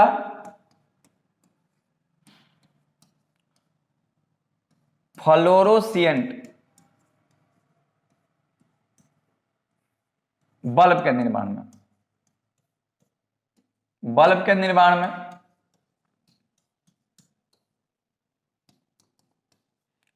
चौथा, नाभिकीय संलयन में, नाभिकीय, उष्मीय नाभिकीय पावर प्लांट में ईटीसी। देखिए बच्चों, प्लाज्मा का यूज बहुत ही बड़े पैमाने पर हो रहा है, ठीक है। इसके इलेक्ट्रिकल वाहन में इसका यूज किया जा रहा है, बल्ब, फ्लोरोसेंट बल्ब या नियॉन संकेत वाले बल्ब के निर्माण में इसका यूज किया जा रहा है, थर्मल पावर प्लांट में जो होता है इसका यूज किया जा रहा है, या फिर नाभिकीय संयंत्र में भी जो है इसका यूज किया जा रहा है बच्चों, ठीक है। अब इसकी अगर उत्पत्ति की बात करें तो ये सूर्य, हाँ एक और बात बच्चों देखिएगा कि सूर्य और तारे, सूर्य और तारे प्लाज्मा के कारण ही, प्लाज्मा के कारण ही चमकते हैं या चमकीले दिखाई देते हैं। बहुत ही खतरनाक पॉइंट है, चमकीले दिखाई देते हैं, कई बार एग्जाम में पूछा है, दिखाई देते हैं। सूर्य और तारे चमकीला जो दिखाई देता है आग के गोला की तरह, वो किसी और के चलते नहीं, प्लाज्मा के चलते जो होता है आग के गोले की तरह दिखाई देता है बच्चों, ठीक है। तो इस पॉइंट को आप नोट डाउन कीजिए और आगे हम लोग बढ़ते हैं। आइए अगला पॉइंट। अब बच्चों ये पदार्थ का 5th स्टेज है, 5वीं अवस्था है, 5th स्टेज पदार्थ की यह 5वीं अवस्था है। दूसरा कि देखिए बच्चों, बीसी का फुल फॉर्म होता है Bose Einstein condensate, Bose Einstein condensate, यानी कि बच्चों देखो ये बोस जो है ना सत्येंद्रनाथ बोस है, और आइंस्टाइन आप लोग समझ रहे हैं अल्बर्ट आइंस्टाइन, और कंडेंसेट का मतलब होता है संघनन, संघनन का मतलब होता है ठंडा करना, ठीक है। गैस को लिक्विड में बदलना संघनन कहलाता है। यह पदार्थ की 5वीं अवस्था है, और इस अवस्था में पदार्थ जो है एकदम कूल होते हैं, यानी कि ये कूल स्टेट में पाया जाता है, एकदम ये ठंडा अवस्था होता है बच्चों, ठीक है। देखिए बच्चों, इसका कहानी हम बता देते हैं। इसका कहानी शुरू हुआ था 1920 में। भारत के एक सुप्रसिद्ध भौतिकवेता थे जिनका नाम था सत्येंद्रनाथ बोस, सत्येंद्रनाथ बोस। इन्होंने अपने सांख्यिकी गणनाओं के आधार पर, सांख्यिकी गणनाओं के आधार पर यानी कि स्टैटिक कैलकुलेशन के आधार पर, गणनाओं के आधार पर इसके बारे में इन्होंने कंसेप्ट दिया था, थ्योरेटिकल कंसेप्ट था जी। सन 1920 ईस्वी में भारत के सुप्रसिद्ध भौतिकवेता सत्येंद्रनाथ बोस ने अपने सांख्यिकी के गणनाओं के आधार पर 1920 में पदार्थ की इस अवस्था का अवधारणा प्रस्तुत किया था। लेकिन इसके पहले आइंस्टाइन ने, ये तो 1920 में दिए थे ना, लेकिन 1900 से पहले जब आइंस्टाइन का दौर हुआ करता था, उन्होंने इस पदार्थ के बारे में पहले ही से पूर्वानुमान लगा कर रखा था कि जब पदार्थ का हॉट स्टेट होगा तो उसके संतुलन को बनाने के लिए कोई कोल्ड स्टेट भी होना चाहिए। तो इन्होंने पहले से ही बता दिया था कि ये ब्रह्मांड में पदार्थ की 5वीं अवस्था मौजूद है, लेकिन इन्होंने इसका सत्यापन नहीं किया था। बाद में जब समय बीता 1945 से 50 के दौरान अमेरिका के 3 वैज्ञानिकों की टीम जो है इस पदार्थ को खोजने में सफलता प्राप्त की। बस इसमें आपको कुछ जानना नहीं है, आप बस अब यही जानिए कि यह पदार्थ का सबसे कोल्ड स्टेट होता है, कूल स्टेट होता है, यानी कि ठंडा होता है, अति शीतलित होता है, सुपर कोल्डेड होता है बच्चों। क्या होता है? सुपर कोल्डेड होता है, बहुत ही ठंडा अवस्था होता है। इसमें पदार्थ को कंडेंसेट करके प्राप्त किया जाता है बच्चों, ठीक है। तो आइए इस कहानी को आगे बढ़ाते हैं। तो इसमें इतना ही। अब देखिएगा जी बच्चों, आपको इसमें देखना है द्रव्य में अवस्था परिवर्तन। बच्चों आपको इसमें समझना है द्रव्य में अवस्था परिवर्तन कैसे होता है। अच्छा बच्चों देखो, कोई मान लेते हैं कि सॉलिड है, ठीक है, इसको लिक्विड में बदलना है, तो हम क्या करेंगे? इसको गर्म करेंगे, लिक्विड में बदल जाएगा कि नहीं बदलेगा? बदल जाएगा ना। फिर हम इसको और गर्म करेंगे तो ये गैस में बदल जाएगा, ठीक है बच्चों। अब देखो, इस गैस को अगर हम ठंडा करें तो लिक्विड में बदलेगा, लिक्विड को और ठंडा करें तो सॉलिड में बदलेगा। यानी कि किसी भी एक पदार्थ को दूसरे पदार्थ में बदलना अवस्था में परिवर्तन कहलाता है। और अवस्था में परिवर्तन तभी होगा जब कणों के काइनेटिक एनर्जी में वृद्धि होगी, काइनेटिक एनर्जी।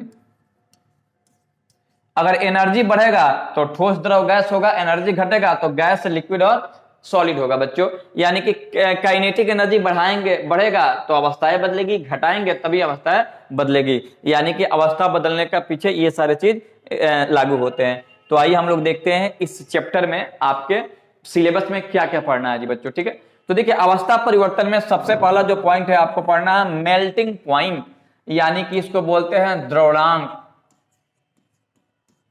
द्रवणांक, ठीक है बच्चों। देखिए बच्चों ठोस को, जैसे कि मान लेते हैं कोई ठोस है, उसको आप गर्म करना शुरू किए, ठीक है। ठोस को आप गर्म किए और गर्म किए तो ये लिक्विड में बदल गया, यानी कि द्रव में बदल गया।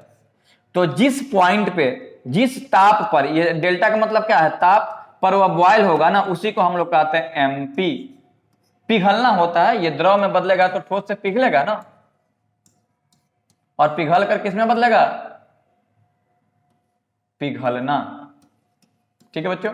और पिघल कर क्या होगा बच्चों, पिघल कर ये लिक्विड स्टेट में आएगा, ठीक है। इसको लिखते हैं पिघलना।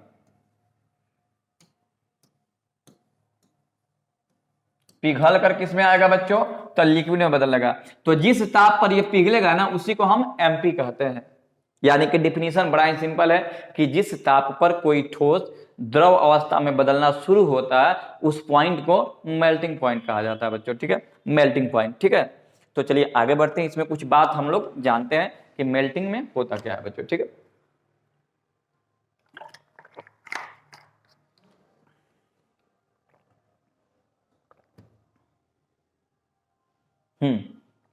देखिए बच्चों मेल्टिंग पॉइंट में, देखिए बच्चों जिस ताप पर कोई ठोस जो होता है द्रव में बदलना शुरू हो जाता है, मेल्टिंग पॉइंट कहलाता है। नोट में एक बात याद रखिएगा, अशुद्धि, इम्प्योरिटी, अशुद्धियों,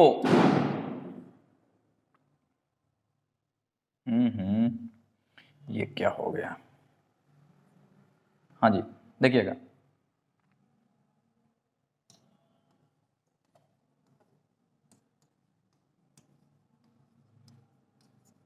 अशुद्धियों के उपस्थिति से एमपी घटता है, एमपी में कमी आती है, ठीक है बच्चों।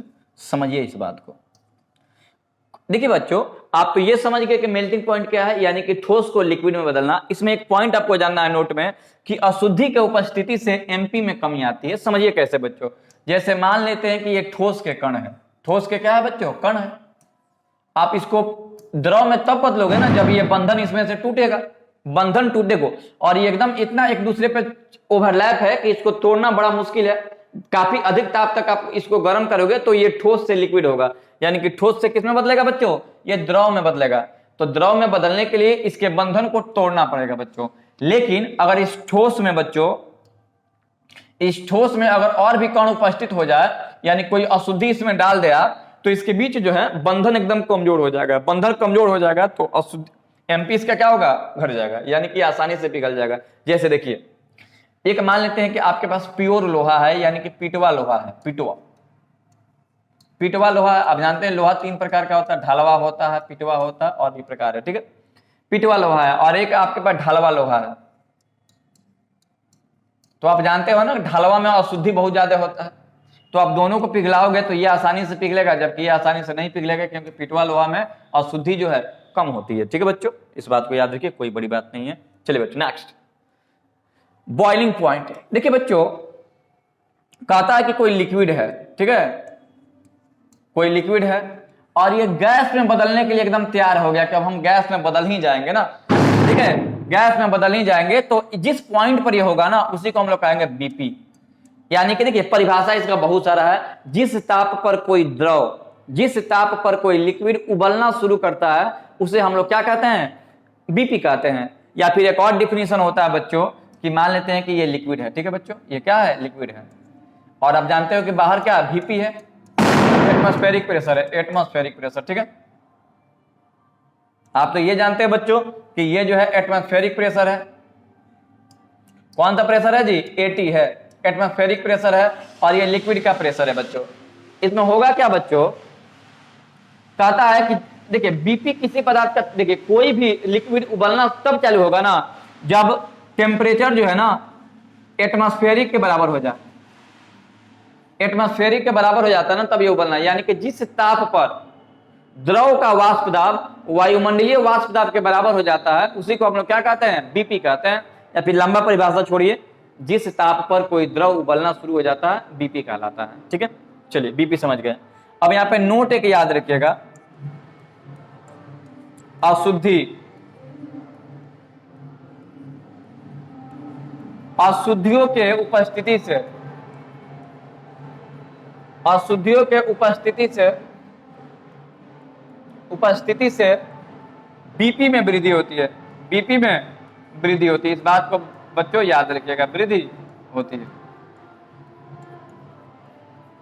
ठीक है बच्चों, तो इस बात को आप लोग याद रखिएगा। चलिए, अगर अशुद्धि मिल जाए लिक्विड में ना तो उसको आसानी से बॉयल नहीं होगा। जैसे मान लेते पानी है और पानी में आप नमक डाल दिए, क्या डाल दिया बच्चों, NaCl डाल दिए, तो पहले ये 100 डिग्री पे बॉयल होता था ना, तो अब 100 पे नहीं होगा, 110 हो जाएगा नमक डालने के बाद। तो बॉइलिंग पॉइंट में होता क्या है बच्चों कि आप अशुद्धि को मिलाओगे तो बीपी बढ़ जाता है। ठीक है, आप समझिएगा। एक और बात देखो जी, बीपी जो है ना बॉइलिंग पॉइंट, वो कई कारणों से प्रभावित भी होता है।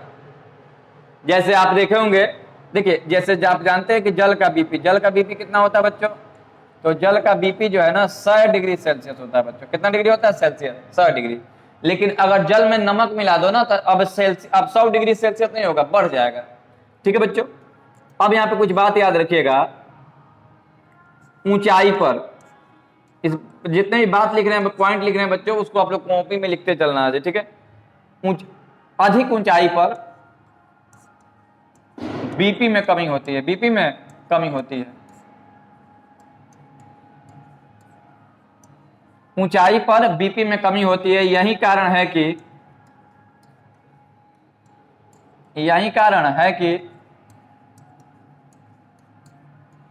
कि पर्वतों पर खाना बनाने में कठिनाई होती है, खाना बनाने में कठिनाई होती है। क्या होती है बच्चों, कठिनाई होती है। किसके चलते होती है, तो बीपी के चलते बच्चों। देखिए अधिक ऊंचाई पे जब आप खाना बनाइएगा तो दिक्कत क्या होगा, अधिक ऊंचाई पे जाइएगा तो वाष्प दाब घट जाएगा, और जब वाष्प दाब घट जाएगा तो उस वाष्प दाब को वायुमंडलीय दाब तक लाने में अधिक आपको एनर्जी देना पड़ेगा। ठीक है, इसलिए बीपी घट जाता है बच्चों, खाना बनाने में कठिनाई होती है। लेकिन उसमें अगर प्रेशर कुकर की बात करें हम बच्चों, प्रेशर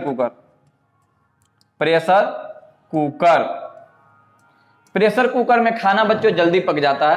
कारण क्या है कि इसका जो बीपी है ना बढ़ जाता है, तो ताप जैसे ही बढ़ाते हैं हम लोग तो जल्दी इसका बीपी जो होता है, लिक्विड या फिर कोई भी पदार्थ जो है उस ताप को, उस प्रेशर को जो होता है मेंटेन कर लेता है, जिसके चलते खाना जो होता है जल्दी बन जाता है।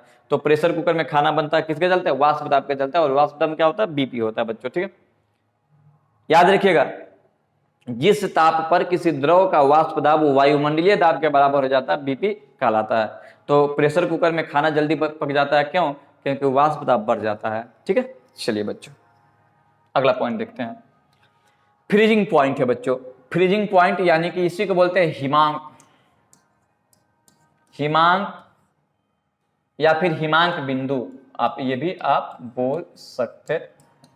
हिमांक बिंदु बच्चों होता क्या है इसमें, फ्रीजिंग में, कि कोई लिक्विड है, ठीक है, और उसके वाष्प दाब कम कर दिए, यानी कि ताप को घटाए और उसको किस में बदल दिए, गैस में। यानी कि जब किसी द्रव के ताप में कमी किया जाता है तो अपने पदार्थ में चेंजिंग लाता है, यानी कि केमिकल के इसके अणुओं की काइनेटिक एनर्जी में जब कमी लाते हैं तो लिक्विड किस में बदल जाता है, गैस में बदल जाता है। ठीक है, और इसको हम लोग करते क्या है, कोल्ड करने पर ऐसा होता है बच्चों। ठीक है, गैस, देखिए जब कोई लिक्विड गैस नहीं रे, क्या लिख दिया ये, आवाज परेशान कर देती है। हाँ जी, चलिए, जब कोई लिक्विड सॉलिड स्टेट में बदल जाता है बच्चों, तो लिक्विड को सॉलिड में बदलना ही हिमांक कहलाता है। इसी से जैसे मान लेते हैं वाटर है, और वाटर को आप कोल्ड किए, क्या किए बच्चों, कोल्ड, और कोल्ड किए तो ये आइस बन गया। तो ये जिस ताप पे ना, देखिए कोल्ड करना भी यानी कि टेम्परेचर को घटाना, यानी जिस ताप पर कोई लिक्विड सॉलिड में बदलता है हिमांक बिंदु कहलाता है। जल का हिमांक बिंदु, जल का हिमांक बिंदु 0 डिग्री सेल्सियस होता है, 0 डिग्री सेल्सियस होता है। जल का हिमांक कितना होता है बच्चों? 0 डिग्री सेल्सियस होता है। चलिए जी आगे देखते हैं।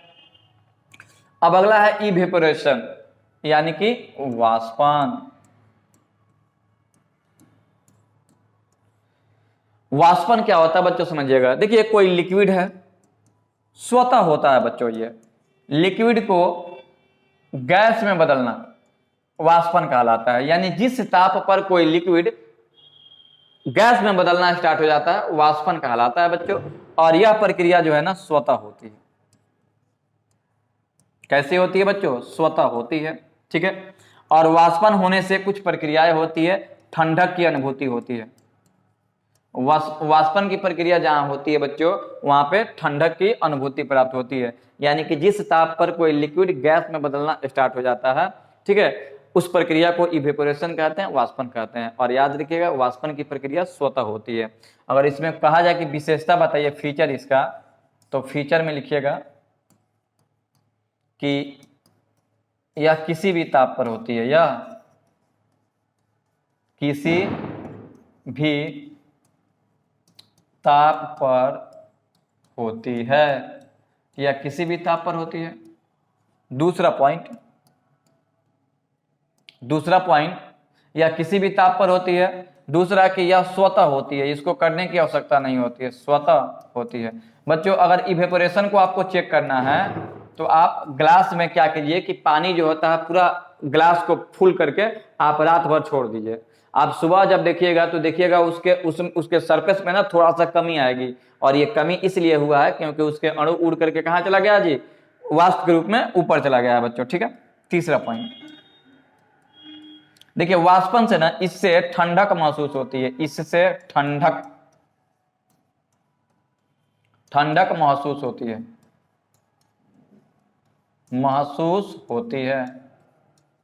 क्या महसूस होती है बच्चों? तो इससे ठंडक महसूस होती है, ठीक है। बहुत सारे फीचर इसमें आपको जानना है जी, ठीक है। या किसी भी ताप पर होती है, या स्वतः होती है, इससे ठंडक की अनुभूति प्राप्त होती है, ठंडक महसूस होता है, ठीक है बच्चों। वाष्पन। चलिए बच्चों वाष्पन में हम लोग कुछ इसका फैक्टर समझते हैं कि वाष्पन को कौन से कारक जो होता है प्रभावित करता है। वाष्पन के प्रभावित करने वाले कारक फैक्टर देखेंगे बच्चों। कौन कौन से फैक्टर है जो वाष्पन को प्रभावित करता है? तो पहला होता है सरफेस एरिया। देखिए बच्चों, अगर किसी भी वस्तु का सरफेस एरिया बढ़ेगा तो वाष्पन की प्रक्रिया तेजी से होगी। आपको पूछे कि बताओ इसमें वाष्पन तेजी से होगा या इस पे वाष्पन तेजी से होगा, तो आपका जवाब होगा कि इसमें द्रव तेजी से वाष्पित होगा बच्चों, ठीक है ना। और इसमें जो है स्पेस कम है तो इसमें कम होगा बच्चों, ठीक है। तो याद रखिएगा पृष्ठीय क्षेत्रफल बढ़ने से वाष्पन की प्रक्रिया में वृद्धि होती है बच्चों, ठीक है। दूसरा पॉइंट देखिएगा, पॉइंट नंबर 2 सरफेस एरिया हो गया। दूसरा है टेम्परेचर। देखिए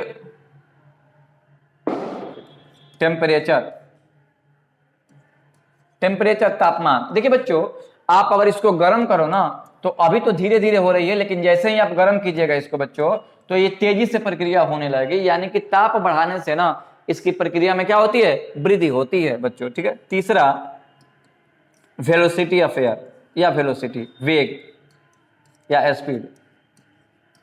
देखिए बच्चों, अगर हवा का वेग बढ़ जाए ना, अगर तेजी से हवा बहने लगे तो बच्चों उसमें इवेपोरेशन की प्रक्रिया तेजी से होती है, यानी वाष्पन की प्रक्रिया तेजी से होती है। देखिएगा जब हवा चलता है, खास करके हवा जो होता है नॉर्मल हवा होना चाहिए, ह्यूमिडिटी नहीं होना चाहिए। तो अगर हवा अगर चले ना तेजी में तो कपड़ा जल्दी से सूख जाता है, कारण होता है इवेपोरेशन का, ठीक है। चौथा पॉइंट देखिएगा ह्यूमिडिटी का मतलब होता है बच्चों आर्द्रता जितना ही कम होगा वाष्पन की प्रक्रिया तेजी से होगी, और ह्यूमिडिटी ज्यादा होगा तो वाष्पन की ह्यूमिडिटी ज्यादा होगा अगर हवा में तो वाष्पन की प्रक्रिया कम होगी, अगर ह्यूमिडिटी कम होगा तो वाष्पन की प्रक्रिया तेजी से होगी। तो ये सारा इसका फीचर है जी, ठीक है। बहुत सारे हैं लेकिन इतना काफी है आपके लिए, ठीक है। नेक्स्ट अगला है सब्लिमेशन, ऊर्ध्वपातन। ऊर्ध्वपातन, ऊर्ध्वपातन यानी कि सब्लिमेशन। इसमें होता क्या है बच्चों, तो सब्लिमेशन में क्या होता है कि कोई सॉलिड है, जनरली किसी भी पदार्थ को जब गर्म करेंगे तो वो जनरली लिक्विड में होता है, लिक्विड से गैस में होता है। लेकिन ये ऐसा पदार्थ है कि जब इसको गर्म करेंगे ना तो छू मंतर हो जाता है, सीधे गैस में बदल जाता है। यानी कि वैसा पदार्थ जिसे गर्म करने पर बिना लिक्विड स्टेट में बदले सीधे गैस में परिवर्तित हो जाता है, उसे हम लोग ऊर्ध्वपातन कहते हैं। और इसमें जो पदार्थ भाग लेता है उसको ऊर्ध्वपाती पदार्थ कहते हैं बच्चों, ठीक है बच्चों, याद रखिएगा। कई बार आपके एग्जाम में पूछे गए हैं कि निम्न में से कौन सा पदार्थ ऊर्ध्वपातज है। तो आइए देखते हैं ऊर्ध्वपातज पदार्थ, यानी किसी सॉलिड को गैस में सीधे बदल जाना, एकदम सीधे डायरेक्टली चेंज हो जाना, क्या कहलाता है बच्चों, तो सब्लिमेशन कहलाता है। और इसमें जो पदार्थ भाग लेता है ना उसको सब्लिमेट सब्सटेंस कहते हैं। जैसे कौन होगा, जैसे में होगा कपूर, ठीक है। आप कपूर को गर्म करेंगे ना, पूजा में आप लोग यूज करते हैं, तो कपूर को गर्म करने पे ये लिक्विड में नहीं बदलता है, गायब हो जाता है। यानी वैसा पदार्थ जिसे गर्म करने पर बिना अवशेष में बदले, अवशेष छोड़े सीधे गैस में परिवर्तित हो जाता है, क्या कहलाता है, सब्लिमेशन कहलाता है। जैसे कपूर, आयोडीन, ठीक है, आयोडीन, नौसादर, नौसादर, नौसादर को बच्चों अमोनियम क्लोराइड कहते हैं, ये जान लीजिए आप लोग, कई बार एग्जाम में पूछा बच्चों, अमोनिया क्लोराइड या अमोनियम क्लोराइड, अमोनियम क्लोराइड। और फार्मूला क्या है बच्चों, NH4Cl, अमोनियम क्लोराइड है बच्चों नौसादर। इन पदार्थ को हम लोग गर्म करेंगे तो सीधे ये ठोस से गैस में बदल जाएगा, छू मंतर हो जाएगा बच्चों, ठीक है। तो इस बात को आप लोग याद रखेंगे, याद पूछा जाएगा एग्जाम में जी, ठीक है। आगे देखते हैं, खत्म, चलिए जी। तो बच्चों ये चैप्टर जो था, चैप्टर नंबर 2, ये सिर्फ थ्योरेटिकल था बच्चों, ठीक है। इसमें सिर्फ आपको थ्योरी पढ़ना था। और देखिए ये इसमें इतना थ्योरी दिया है कि एक पार्ट में बनाना संभव नहीं होगा, 2-3 घंटा का वीडियो हो जाएगा। तो इसको हम लोग पार्ट 1 में यहीं पे समाप्त करते हैं, और आने वाले समय में हम लोग इसका पार्ट 2 देखेंगे बच्चों। जो भी आप लोग इस वीडियो को आप लोग यहाँ तक देखे हैं तो आप नम्र निवेदन है कि आप लोग थोड़ा सा वीडियो को ज़्यादा से ज़्यादा शेयर कीजिए, ठीक है। और चैनल पे आप लोग हमेशा बने रहिए, पूरा आपके सिलेबस इसमें पढ़ाया जाएगा। और आप लोग बस इसी तरीके से इस पर अपना स्नेह बना कर रखें। इस वीडियो में इतना ही, जय हिंद।